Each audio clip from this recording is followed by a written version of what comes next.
The following is paid for by Warner Brothers Pictures.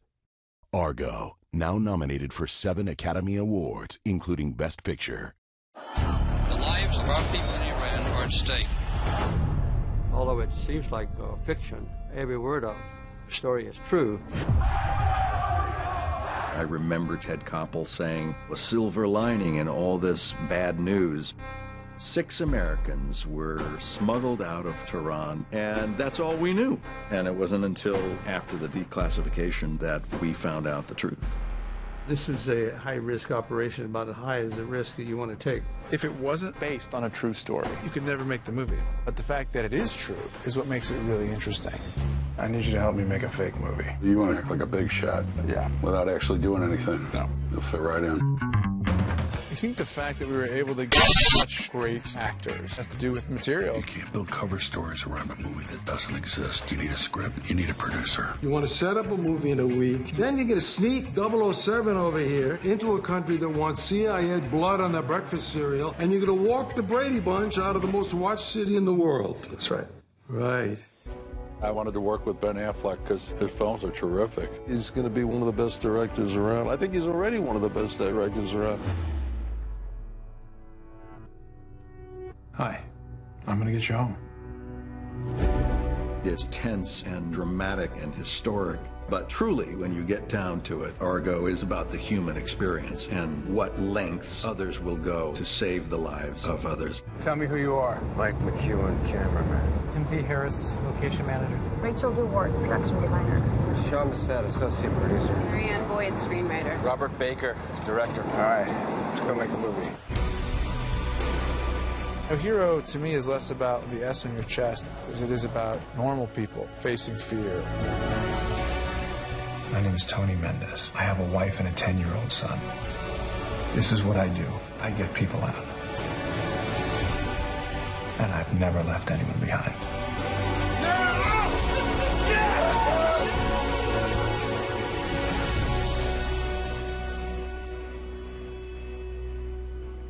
It was one of those rare experiences where you actually just get a script and it's actually good. You know, somebody said, this is the best script we have at Warner Brothers. And I thought, like, oh, this is the last 3 times they told me it was the best script at Warner Brothers.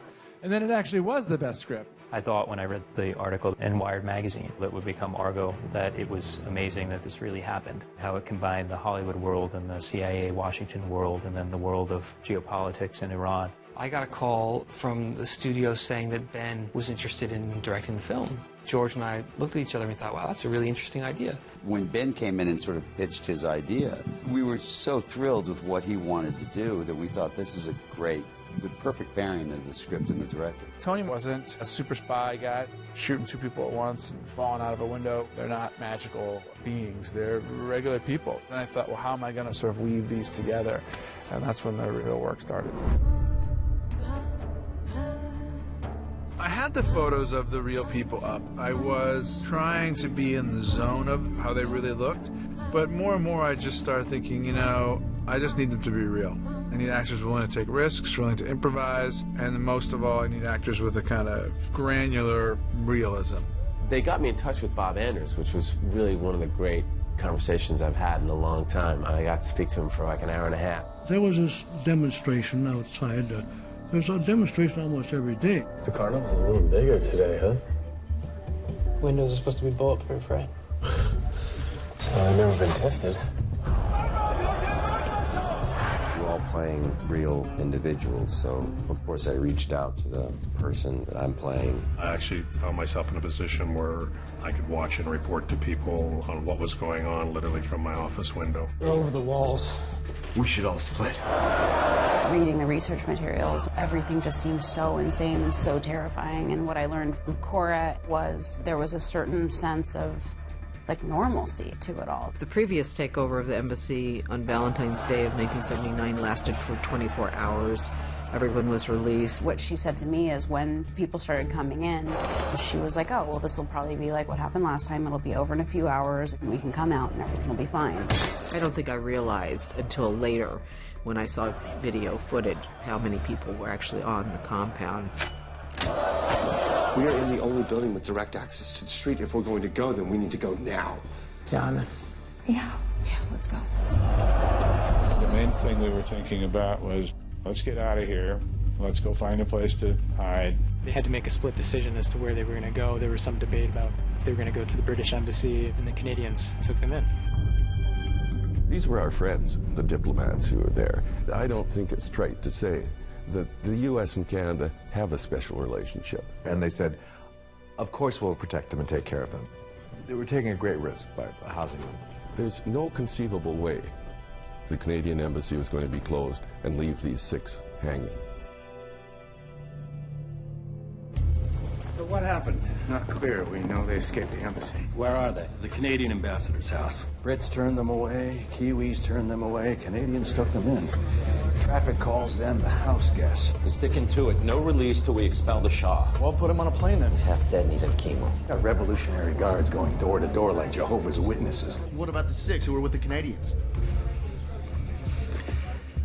We leave the 6 where they are. I'll go brief the president.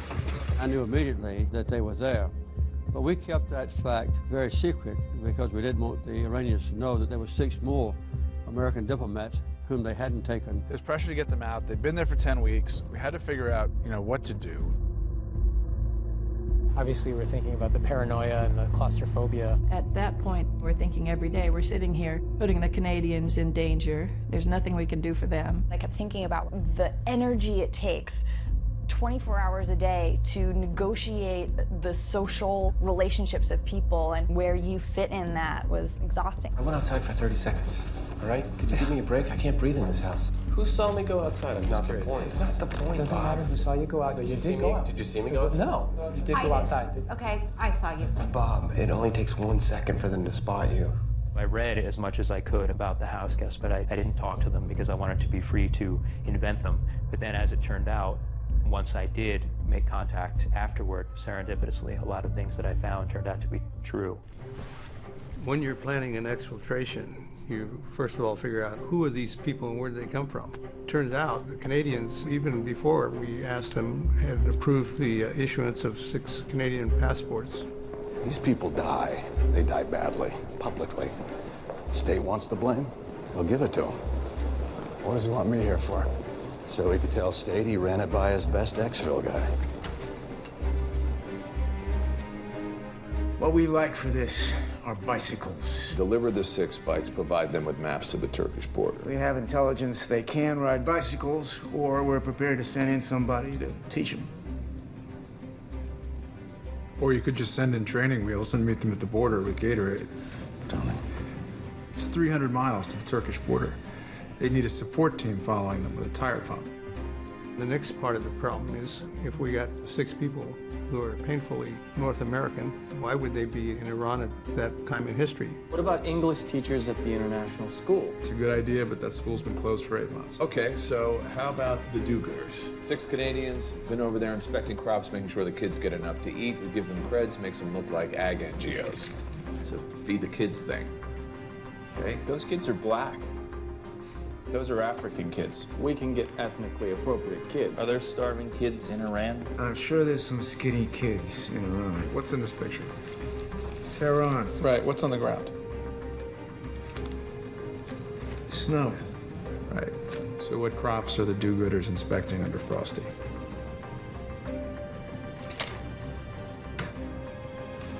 You have a better plan?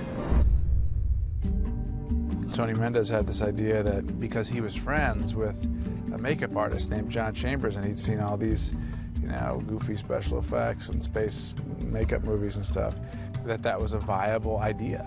John Chambers makeup.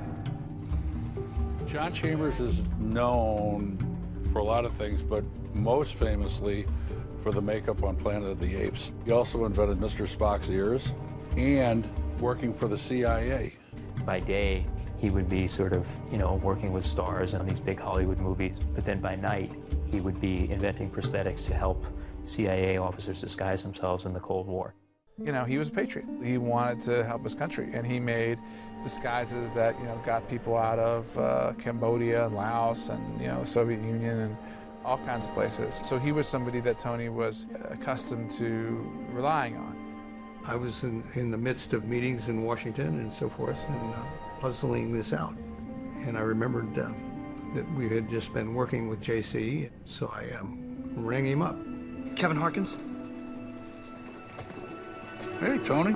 I said, JC, how many people in a location scouting party for scouting a movie? And he said, oh, I read you. I want to set up a production company and build a cover around making a movie. That we're not going to make? No. So you want to come to Hollywood and act like a big shot? Yeah. Without actually doing anything? No. You'll fit right in. Well, this one's got an MA in English. She should be your screenwriter. Sometimes they go along on scouts because they want the free meals. Here's your director. You teach somebody to be a director in a day? You teach a rhesus monkey to be a director in a day. Look, if you're going to do this, you got to do it. You can't build cover stories around a movie that doesn't exist. You need a script. You need a producer.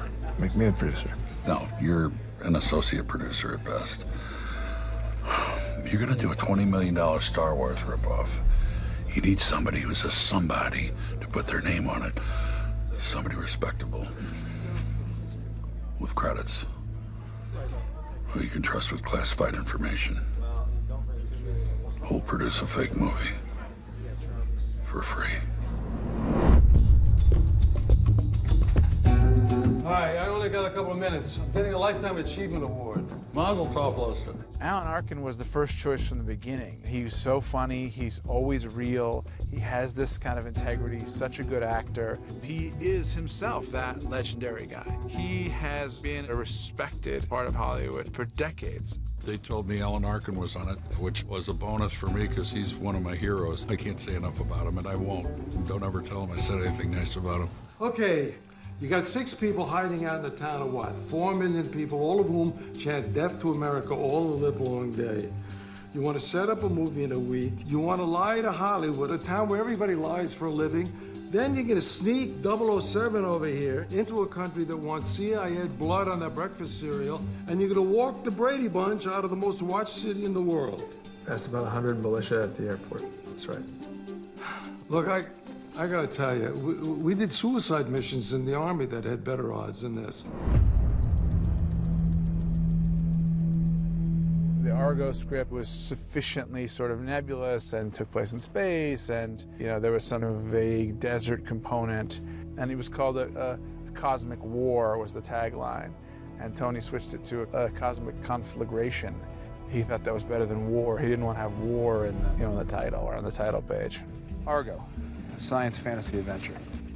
It's in turnaround. Can we get the option? Why do we need the option? You're worried about the Ayatollah? Try the WGA. Of course, I considered it very carefully.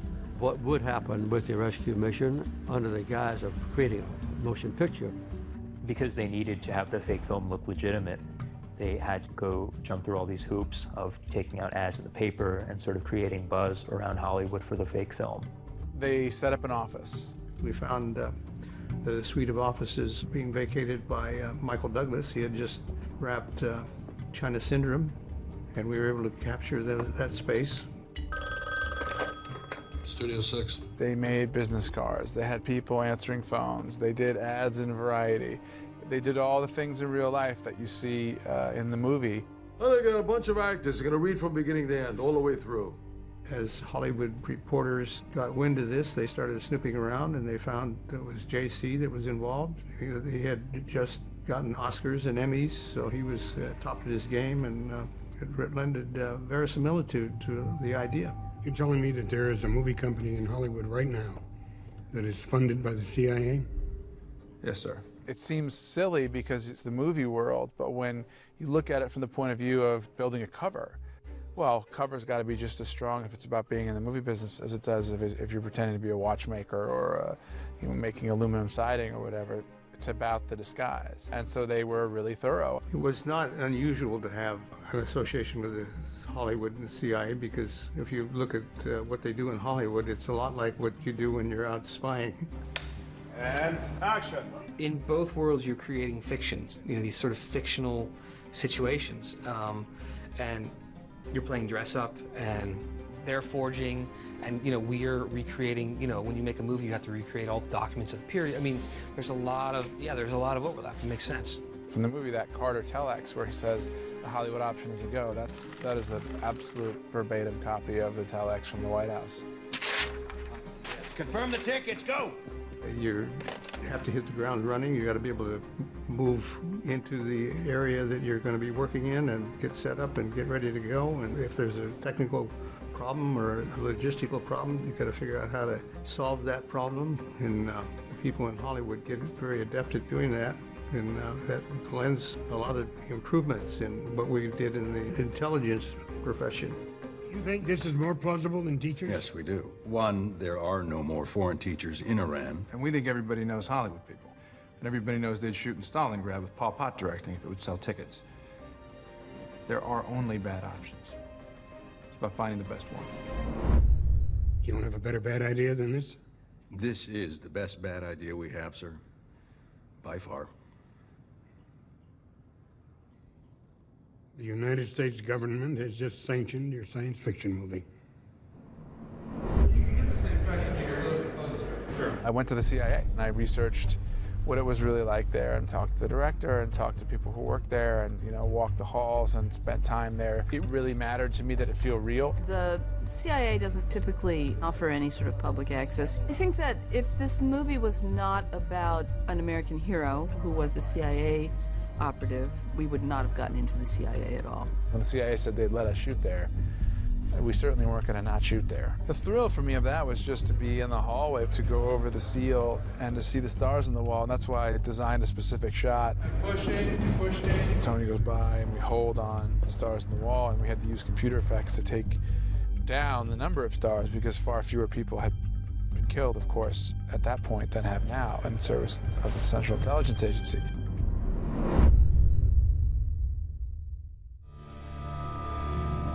This was a game with no rules, so it was very dangerous.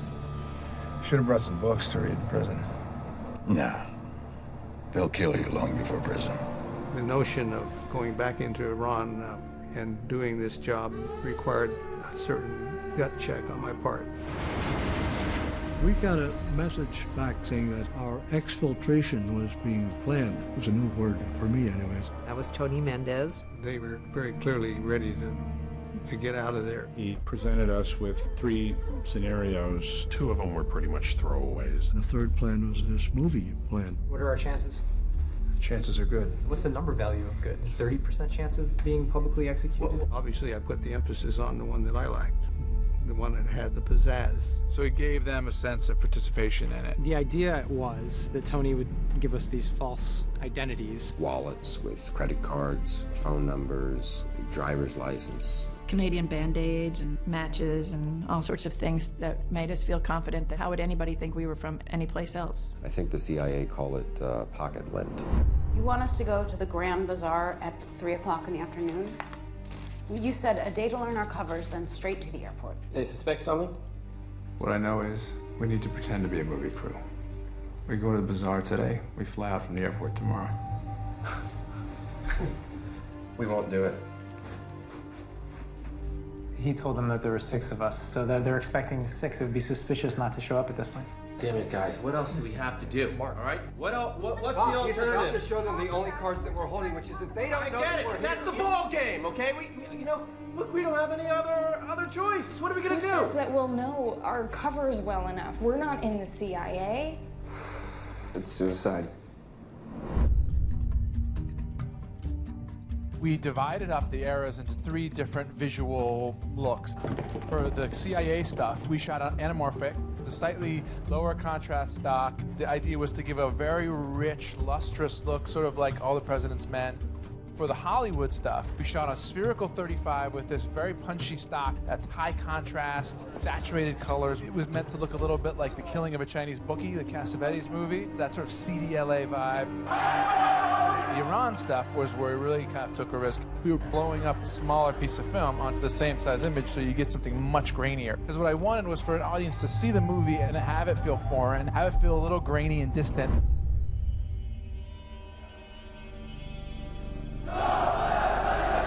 Probably the most daunting scene we've undertaken is the scene when we're on the bus going through the protests. Hang on. I was worried that it wasn't going to be scary or real seeming. And there's such an intense feeling when you're in a country that you don't feel safe in already, and you get surrounded by a crowd, a hostile crowd, whatever. It is incredibly scary. Kind of you try and leave each moment at a high point. It's a way of keeping the tension alive. It was great to have Ben come to us before we actually got deep into the mix and explain to us that he wasn't looking for a traditional Hollywood polished mix. He wanted raw, gritty, and real. And then when Alexandra's beautiful score does come in and we kind of go into the headspace of what these characters are going through, and then those emotions really set in. As a composer, you need to understand what the movie is conveying and which type of sound you can bring in, which type of emotion and at what time. It's all a matter of dramaturgic arc and trying to be there when it's really needed. Welcome. My name is Reza Bohrani. Kevin Harkins, I'm the producer. Nice to meet you. And this is our director, Bob Baker. You are the director? Yes.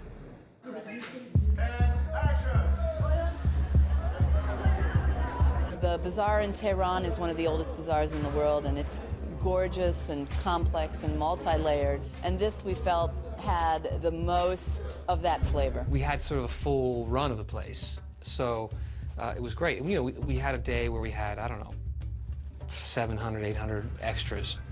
And, you know, there's this long shot of, you know, Ben and the gang walking, and it's a beautiful shot, and it really looks authentic.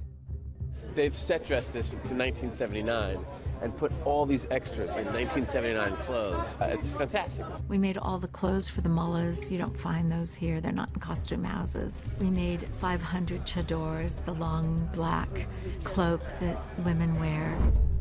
چی شد؟ وایسا چون عکس میگیرد. این عکس گرفت؟ از من اجازه گرفته. از مغازه من عکس. He wants the photography took. We knew the rules in Iran, not the rules of engagement that we were using elsewhere in the world. This was not friendly. He says he did not give you permission to take a photograph in the store. That's okay. You can tell him you can have it.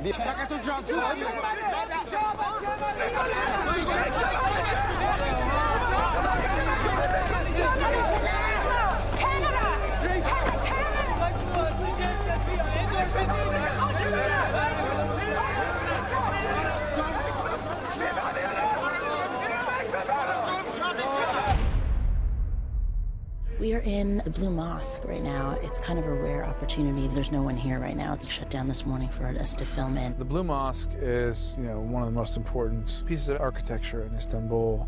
The Hagia Sophia is an incredible place because it's been a church, it's been a mosque, it's now a museum. It's at the crossroads of all these cultures, and it is the actual embodiment of that intersection. They had these really ugly light bulbs in there that were energy efficient. So in order for us to shoot, we needed to change the light bulbs. We did. And there were 4,000 light bulbs. And then when we were finished, I guess the guy who runs the place or whatever said, this is beautiful. Joe, these look incredible, these light bulbs. And so the guy goes, no, you guys don't have to change them back. Just leave them, just leave them. Everyone who lands at Mirabat now fills in one of these. This slip makes a copy to the one underneath. Passenger keeps yellow, airport keeps white. When you leave the country, they match the lot to verify you came into the country when you say you did. So if they look, they'll see I didn't come into the country with 6 people. If they look. So when you get ready to leave, you have to have your yellow form. And presumably, if they want to, they can match it up with the white form in the file as you are departing. The night before we left, I just remember everyone really cramming and trying to learn everything they could and remember all these things about Canada. Where's your passport issued? Vancouver. Where were you born? Toronto. Toronto. Canadians don't pronounce the T. Some Comite guard is actually going to know that. If you're detained for questioning, they will bring in someone who knows that. Yes. What's your job on the movie? Producer. Associate producer. What's the last movie you produced? High and Dry. Who paid for that? CFTC. What's your middle name? What's your middle name? What's your middle name? Leon. Shoot him. He's an American spy. Look, they're going to try to break you, okay? By trying to get you agitated. You have to know your resume back to front. We were excited about the departure and nervous as well because obviously something might go wrong. What is it? Go to black on green. Go. It all just changed. What? They're calling the game. You gotta come back. What? It's over, Tony. If they stay here, They will be taken. probably not alive. 6 Americans get pulled out of a Canadian diplomat's house and executed. It's a world outrage. 6 Americans get caught playing movie make-believe with the CIA at the airport and executed. It's a national embarrassment. They are calling the operation. We're responsible for these people. What we are is required to follow orders. I'm sorry. It took 17 years before we could hear about it. We didn't even know the CIA was involved. I think that's one of the great things about this story, is that it tells an American story about the CIA that you can actually feel good about. When you're desperate, you'll throw out as many ideas as you possibly can, and this demanded something unique and spectacular, and that's what Argo is. It's about a guy who wants to have something to show his son about who he is, which is what we all want. We all want to have something to show for ourselves, to leave behind, to tell our children. We all want to go home. It's time to go. I thought it had better than a 50-50 chance of success, but that it had a very high possibility of failure. I definitely got worried because the longer we sat there, the more chance something could happen. I can probably point to at least half a dozen little twists of fate where, a decision one way or an action one way could have messed us up. I'm asking you to trust me.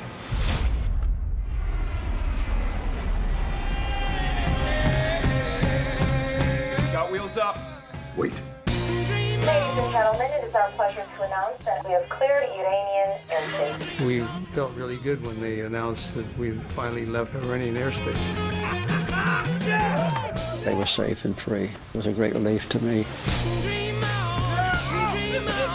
I find it amazing that an individual like Tony would put himself in harm's way. You tell the director to call the White House. Do your job! He put himself on the line. He has gone down in CIA history as one of the 50 most important CIA operatives. My name is Tony Mendez. I have a wife and a 10-year-old son. This is what I do, and I've never left anyone behind. He did what he was asked to do, completely in secret, no reward, no high fives, no articles in the local newspaper, but he did it, and yeah, Tony's a hero.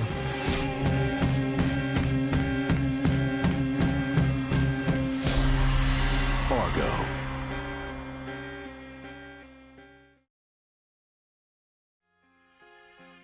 In 1997, CIA turned 50. As a result of turning 50, they did something that was very counterculture. Why don't we choose 50 people for 50 years and celebrate their stories? For the first time, I was one of the 50 that were chosen to be celebrated, so-called trailblazers. The story is so powerful that it just keeps moving on, decade after decade. I don't get tired of telling the story. I just try to tell it really well each time so that it's still fresh. Rated R. Now playing in select theaters. The preceding has been paid for by Warner Brothers Pictures.